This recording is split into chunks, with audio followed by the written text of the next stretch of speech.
Alhamdulillahi Rabbil Alameen, as-salatu as-salamu ala rasulihil kareem, wa ala alihi wa ashabihi wa man istanna bi sunnatihi ila yawmiddin. Assalamu alaikum wa rahmatullahi wa barakatuh, brothers. Last week we had a quiz on on hadith number 1, so week 5, we finished up to week 5. And now inshallah ta'ala we start the hadith number 2 of Imam An-Nawawi's 40 hadith. And we'll take 1 or 2 or 3 weeks maybe to discuss this hadith, because this is a big hadith, very, very long hadith, but it's a very important hadith.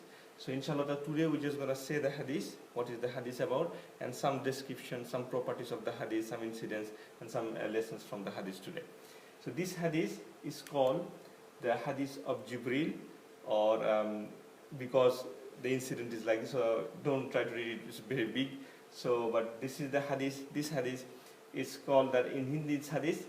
This is also narrated from Umar ibn al-Khattab, when he said that they were sitting, the Sahaba was sitting in the masjid of Rasulullah sallallahu alaihi wasallam, and a man came. A man came with a very, very clean white cloth and black hair, and no sign of traveling and no dust, nothing. Because usually if people comes from and nobody knows this person, who is this person.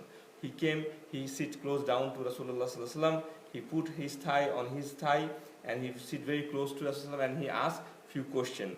He asked, Akhbirni al-Islam, what is Islam? Then he asked, what is Iman, what is Ihsan? Then he asked, when is the time, when is the hour, when is the judgment day? Then he asked the signs of the judgment day, and in this hadith Rasulullah sallallahu alaihi wasallam give 2 signs, that these are the 2 signs for the judgment day. So this is in short the hadith of this one. So now we're going to, as we did with our first hadith, we'll see the properties of this hadith, where is this hadith found, how authentic is this. So these are the things we're going to discuss quickly inshallah ta'ala. So first thing, this hadith narration, authenticity and importance. This is narrated by Umar ibn al-Khattab, and remember the first hadith also was narrated by Umar ibn al-Khattab. So look, this is one of the blessings of Allah subhanahu wa ta'ala, that there's such a great Sahaba, and these are the first two hadiths described by Umar ibn al-Khattab, and the third hadith is described by Abdullah ibn Umar, the son of Umar ibn al-Khattab. And another authentic version of the same hadith described by Abu Huraira, and that hadith is found in Bukhari. This hadith that Imam Nawawi took, it is from Sahih Muslim. This is the first hadith of Sahih Muslim. The hadith before was the first hadith of Bukhari. Innamal amanu bin-niyyah. This is the first hadith of Sahih Muslim, and also this is found in all other books, in Sahih, Sunan at-Tirmidhi, Abu Dawud, An-Nisai, Musnad ibn Ahmad, Ibn Majah. All this hadith book also has this hadith.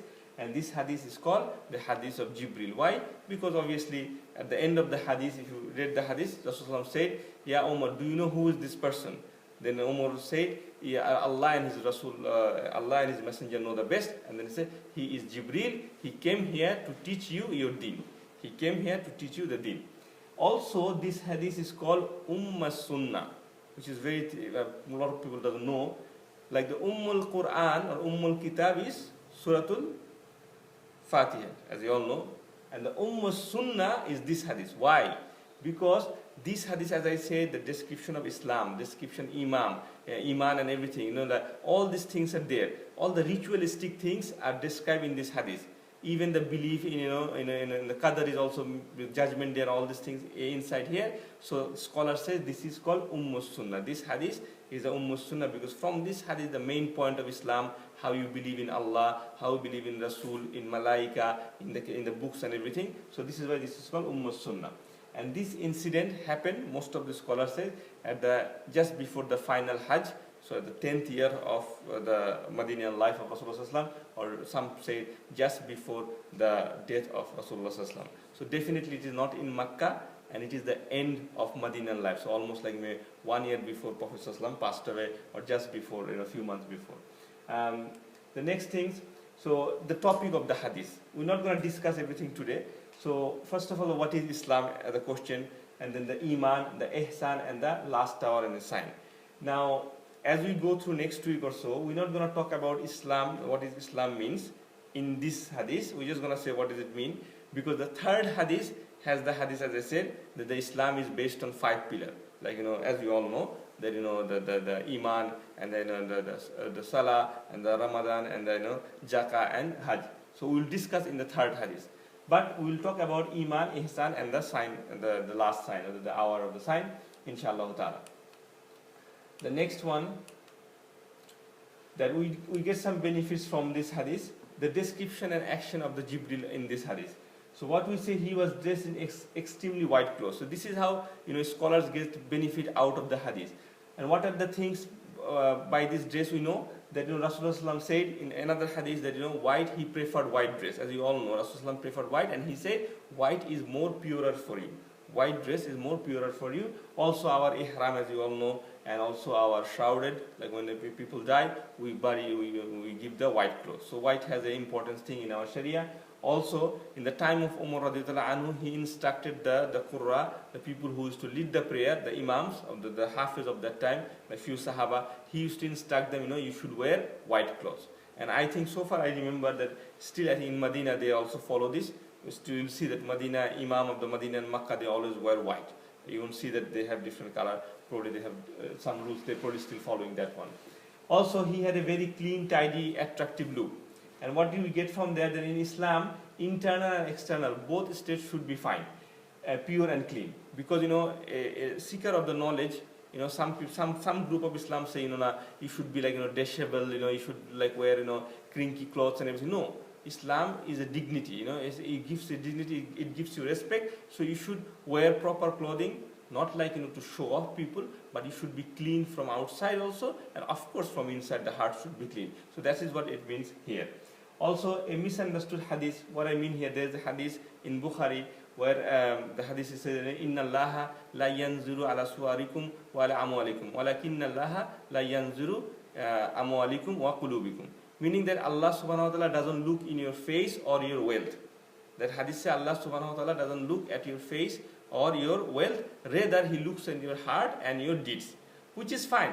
Some people say this hadith is against this because Allah doesn't look at your face, doesn't look at your outside, so why do you care about the outside? No, but that doesn't go here. That in that hadith it means like Allah don't want to show like how big you are, how show off. These things Allah doesn't like. But as a seeker of the knowledge, we should be clothing properly, and especially when we come to pray, we are standing before Allah subhanahu wa ta'ala. We should keep in mind that we should put our best clothes. Yeah, best clothes doesn't mean you have to be suited, booted here, but you should have a nice pair of the pants and thobe, or whatever you have, the thobe, that should be clean and everything. We should give proper respect to this one. Also, the way he was sitting and asking question to Rasulullah, what we mean by that actually, scholars said, he came and he sat very close to Rasulullah. Now, when we learn something from our sheikh, we don't go very close and listen to it. But what we get from here, the attentiveness. When a lecture is given by a sheikh or in a course or something, we should be attentive as Jibril was attentive. This is the way Islam should be declared in this way. And also asking question to a teacher is always good, so you get to know each other. But there is two type of thing. One is called asking, one is questioning. Sometimes we ask question because we don't know. But sometimes we question the sheikh just to make an argument out of them. Sometimes we are gathering some people and just questioning one after one. No, why it is like this? Why? This question has no answer, but you are just asking. It's not like you want to know something, rather you want to create an argument. So we should not do that in that regard. Yes, it's always better to ask question to if you don't know, to the people who know. And just if this is the last slide today, about the Iman, what it means here. So Iman, basically the simple statement is that Iman is a belief in your heart, statement in your tongue, and action by your lips. We talked about this actually in the first hadith also, that what does Iman mean, what do we mean by action, how it is important, the heart, the niyyah, intention is how important, and also it is important that you action. Iman is not like this.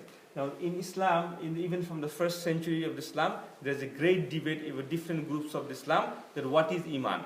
What is Iman? So there are different groups, they have different things. Like for example, the Khawarij, the extremist group, they say, they had an opinion that if you do any major sin, you are out of Islam. If you do any major sin, even if you repented from that, you are out of Islam. That is the extremist opinion, and this is the group who are responsible of killing Ali radiallahu anhu, and one group of them, out of them, they are also responsible of killing the Usman radiallahu anhu. They declare that Ali radiallahu anhu is not Muslim anymore. So this is their extremist opinion. Just in the past, there's another group on the opposite side, Jahmiyyah. They say, no, you don't need any action. As long as you believe in your heart that there's Allah and His Rasul, that's enough.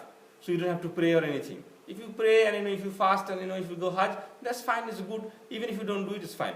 So according to them, Iblis is also a Muslim, because Iblis used to believe in Allah. Iblis believes in all the Rasuls and everything. But Iblis is not a Muslim. He's a kafir, Allah said. But this group is another extremist group.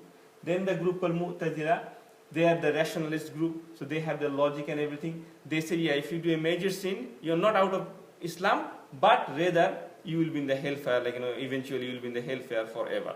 So this is their opinion. But the opinion, and there's some other group, the Murjia, they say the action of the heart matters, but action of the limbs do not count for Iman. So these are the few opinions of the past, and there are few groups still there at the moment, they hold this belief. But for Ahl Sunnah al Jama'ah, the Iman is your belief in the heart, statement in your tongue, and action by the limb. So today we'll finish it here, inshallah ta'ala. Next week we'll go in details of the Iman, what it means and everything. So jazakallahu khair, wa akhiru ana alhamdulillahi rabbil alamin. Subhanakallahumma wa bihamdika ashhadu an la ilaha illa anta astaghfiruka wa atubu ilayk.